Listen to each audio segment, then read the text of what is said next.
Howdy-do. Hi friends, my name is Miah Grace and I don't really vlog very often. Basically, unless I'm doing something large and bizarre, I don't tend to whip out a camera and show my daily lives and thoughts.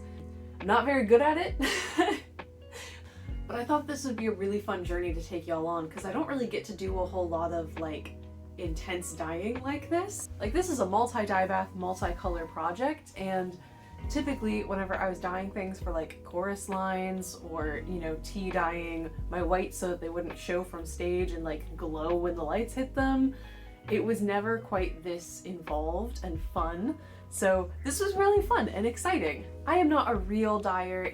If you would like some better tutorials that are not vlogs but actual tutorials, I will basically just be linking La Bricoleuse in the description box below and a couple other amazing people who share their knowledge, as well as a website that I used as reference throughout this process and found super helpful. And I apologize in advance for how messy the background in all of these shots is. I have been working part-time and doing a lot of other things and have just been not really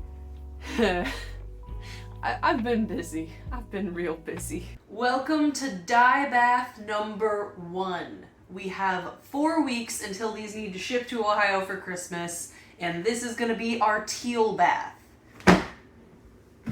This is a Rubbermaid tub with no cracks or holes. I'm gonna be filling it with water from that very full of dishes sink that I did not make look aesthetic for this video.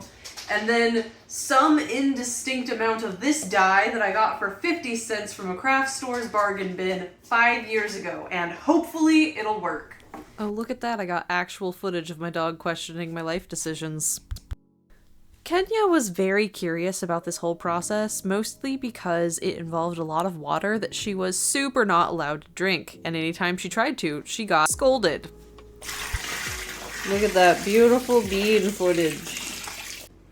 So this is intended to be wood or fabric dye. Anything porous is what they recommend. I did a test swatch a year ago and ran it through the washing machine and it was fine.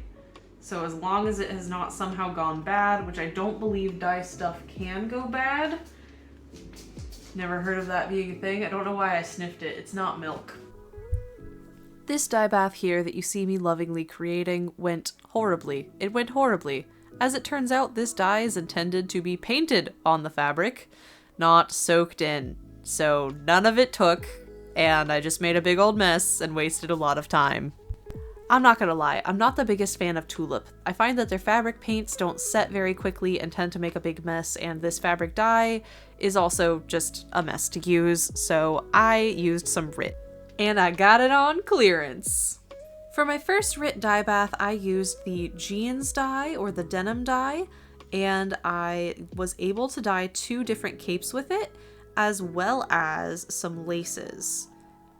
The first cape was supposed to be a Dino Gore cape for my nephew Harper, but it didn't turn out blue, it turned out purple. So then it became a Dino Gore cape for one of my nieces. I also threw some polyester lace in there to soak up some of the polyester dye in the RIT, and that was definitely a fun experiment.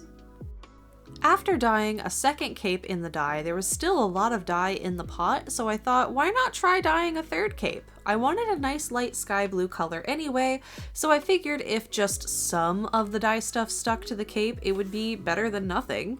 And it actually worked out really well for me. My fingers are crossed that it doesn't come off on my hands, all of the dye. But let me show you what color the laces turned from this dye bath. First on the line, we have this purple Dino Gore cape. Here's how it turned out before washing. And it really didn't change all that much in the wash. The second lump of fabric, which I'm going to use to make baby Torrance's cape. And then over here we have our laces. Here is the second polyester lace that I dyed, and here is the first one, which also turned a little bit of a purple color.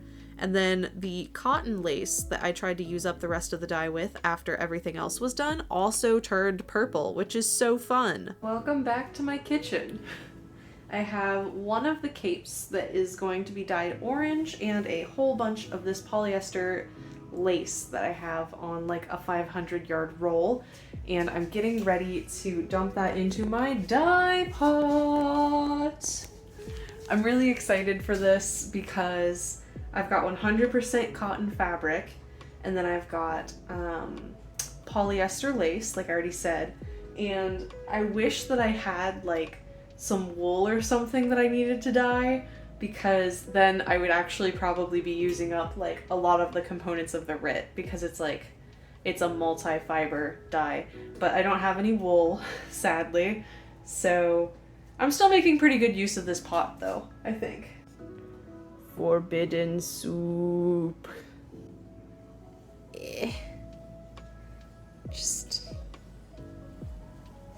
I really hope this fits. And fit it did. I did have to add a little bit extra water after this clip you see here, but this dye bath actually turned out quite lovely. After letting my dye cool down a little bit, I took my fabric and my lace out to the back porch where I have my little hanging line and also a huge mess, and I squeezed it out and threw it up over the line. I wanted to squeeze out as much of the dye as possible so that it wouldn't, you know, drip onto my concrete floors. They aren't porous, but I didn't want to chance it. Next, I did a royal blue dye pot, and I wound up dyeing 3 more capes, I think. Maybe it was 2. I don't remember. But look how pretty the dye looked when it went in! Like a pretty blue storm. I'm pretty sure it was only 2 capes. It was Warren's cape, which you see simmering here, which is a nice, beautiful midnight blue color, which faded to almost periwinkle, and I re-dyed Brett's cape because the teal did not turn out good at all, and it also faded to an almost periwinkle. I mean, I guess that's what you get when you use RIT dye. It's not really designed to be the best dye on the market. It's designed to be user-friendly and dummy-proof. So it's time to graduate to a big girl dye. A big girl dye like acid-based dye. Why, hello there. I've got my handy-dandy respirator on. I've got gloves that I'm about to put on. I have my sodium carbonate, not to be confused with sodium bicarbonate. I have non-food safe measuring cups that are specifically for dyeing, and I have 3 gallons of water in this bucket. I'm gonna add 3 cups of sodium carbonate to this, or at least however much is in that package probably, because I am concerned that it's not gonna be a full 3 cups, but I don't have any more sodium carbonate, so fingers crossed. It was 2 cups worth. I had 2 cups of sodium carbonate and a huge mess in all of my backgrounds in all of my shots. But look at how pretty the sodium carbonate crystals look when you stir them. So fun!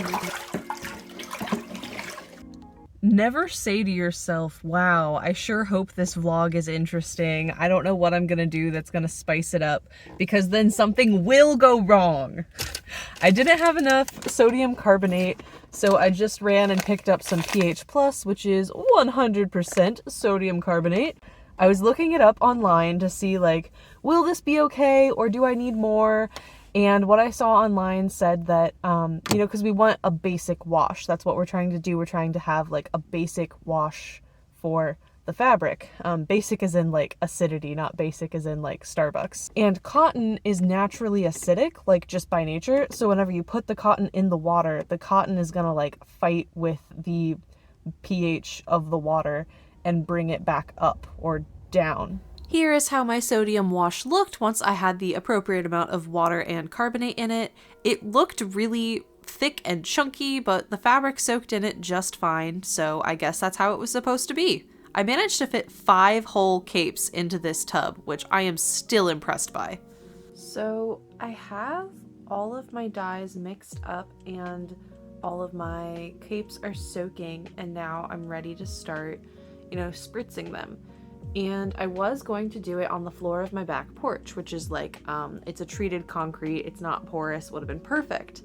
Except that I didn't realize Florida actually gets cold, and it is 30 degrees outside right now. And for the reaction to work, you're supposed to keep everything wet, and you're supposed to keep everything in the 70-degree range for a full, like, 24 hours or so. 2 to 24 hours, really. So what I'm going to do is I'm going to lay them out in my bathtub, and I'm going to create like lasagna layers with trash can bags. Actually, past Maya, that's not what you're gonna do at all. You're gonna realize that's a terrible idea and then put the wet capes into trash bags on their own after spritzing them in the bathtub so that, you know, they don't bleed to each other and make a huge mess. Speaking of messes, this dye is dye. Don't get it on anything porous because it will dye it. That includes your skin, that includes the clothes that you are wearing, and that includes your tub if your tub does not have a solid, non-porous enamel coating. So if you have a beautiful vintage clawfoot bathtub, don't use it. Also, the green bottle that I was using here, it didn't work. The spray bottle straight up didn't work. I brought a brand new spray bottle for just this purpose, and it didn't even spray. I'm so frustrated. But whatever. I made it work. I poured the dye in there and just squished it with my hands, and then I put the Dino-Gore cape in there, and it all worked out in the end. As it turns out, one bottle of dye spray does not go to one cape. I think 1.5 would have been better. So I am actually going to go mix up another full cup of this. This one is going to be exclusively rosebud, and then the next pink cape is going to have both rosebud and raspberry sprinkled throughout it. Fun fact about the color rosebud, if you want the color to actually be a pink instead of a red, which is what this wound up setting to, I would highly recommend that you use 2 tablespoons of dye stuff in the recipe on the website that I have linked below, as opposed to 4. Because using 4 gives you basically the same color as scarlet. And speaking of scarlet, so I may have messed up. I may have used some of the raspberry instead of scarlet, and now the cape that was intended for my nephew is purple. So I'm gonna have to readjust which cape is going to who. But before then, I'm gonna put all of the RIT dyed capes, all the blue ones and the purple ones, into the wash, and I'm going to see if there's any bleed. There shouldn't be much bleed, but you know, the first wash I'm just gonna do in my own washing machine. The acid dyes, I'm gonna have to wash those 3 times, like just set it through 3 times. A little bit of a pain, but I'd rather wash it 3 times and make sure it's wash fast than like send it off to all my sister-in-laws and have them like wash it and like ruin a whole load of laundry. That is a blue washing machine. I'm actually really impressed by how many capes I was able to dye with the RIT dye. There's like 7 in there. I am really happy with how all of the colors turned out, even though my blues aren't quite as blue as I was hoping. I am actually really happy with how my orange turned out because it has such a nice depth to it that was created by the blue undertone the gray fabric had. And I was able to color match my lace by putting just a little tiny baby wash of blue over that after dyeing it orange. How's that for color theory? I also really love how it turned out because I got to be really fancy with this one. The Scarlet Red had a absolutely gorgeous color to it. It is a perfect red color. I think that if I were to do just a little bit of overwashing with my black, it would be absolutely dramatic and timeless and classic and just wonderful. But this is for a child, so I'm not going to spend too much time distressing and over dyeing it. The rosebud turned out as basically scarlet. That's what's on the screen now. Like I said, I think diluting it a little bit would give a nice pastel pink color. But I'm not too mad at the color that I do have. And speaking of pinks, the magenta color that I got, or raspberry as the company called it, came out this beautiful, beautiful purple color. I am so happy with this one. I love the way it turned out, and I am so glad that I have some of this dye left over because I am for sure going to use it again. I almost don't want to give this Dino-Gore cape away because it is so beautiful and perfect. I think the speckly texture looks like a little egg, and I wound up dyeing this way because I legitimately just gave up and didn't want to deal with it. So I threw it into the bag with this green one, and it just soaked up the color so beautifully.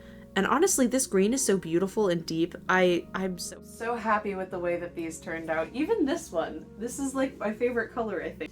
And I'm also really happy that you stayed for the whole video. You like my content. If you liked the video, be sure to give it a like so that more awesome people like you can see. And I'll see y'all in the next one.